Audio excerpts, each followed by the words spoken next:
Good morning everyone. Hope you all are well and safe. So today we will start the second chapter of First Flight, that is Nelson Mandela Long Walk to Freedom.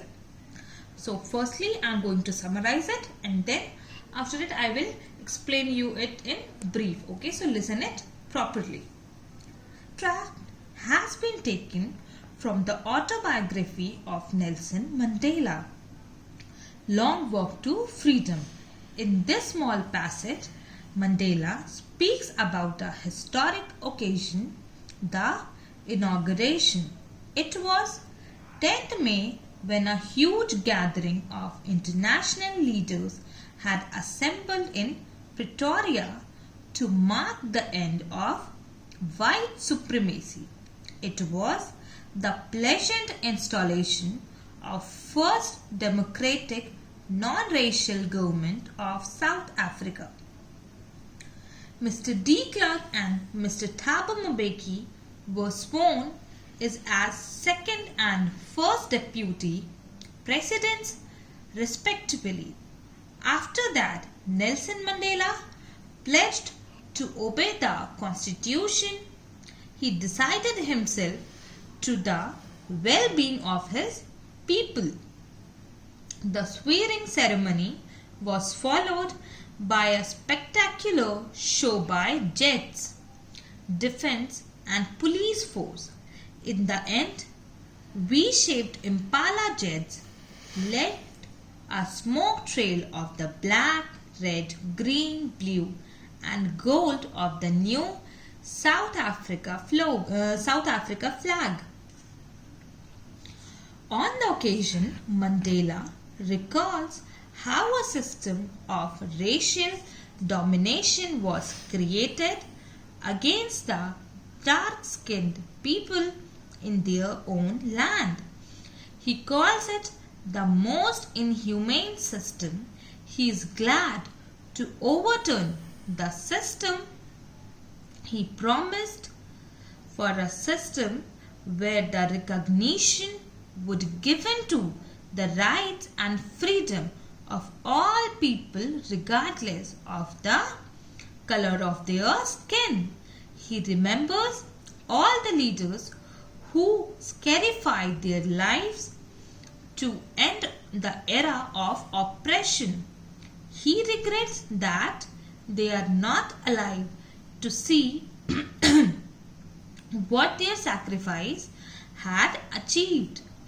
He writes that the era of oppression and brutally created a deep and lasting wound in his country, but at the same time the era created men of extraordinary courage and wisdom. Such people are the greatest wealth triumph over it. The brave man is not he who doesn't feel afraid, but he who conquers that fear. No one is born to hate others. If we can learn to hate, we can learn to love also. This is what we should do. We should learn to love. Mandela talks about twin obligations: obligation to his family, to his parents, to his wife and children, and he has an obligation to his people, his community, his country. He emphasizes that in a civil society, each one of us should fulfill these two obligations. He regrets that during the era of oppression, no one in South Africa could fulfill these obligations. But now he promises that each one of the citizens would get an environment where he would fulfill the twin obligations. He desired for the freedom of his people to live with dignity, self-respect and without any fear. Now let's come to the line-wise explanation of the chapter. Okay. 10th May 10th May dawned bright and clear. For the past few days I had been pleasantly beset by dignitaries and world leaders who were coming to pay their respects before the inauguration. The inauguration would be largest gathering ever of international leaders on South African soil. The ceremonies took place in the lovely sandstone amphitheatre formed by the Union buildings in Pretoria.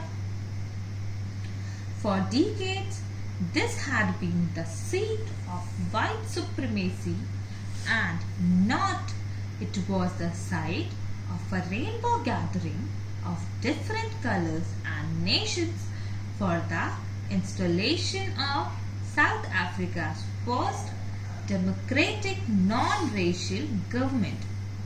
Dawn means of a day began pleasantly, giving a sense of happy satisfaction. Beside, to be surrounded by dignitaries, a person considered to be important because of high rank or office.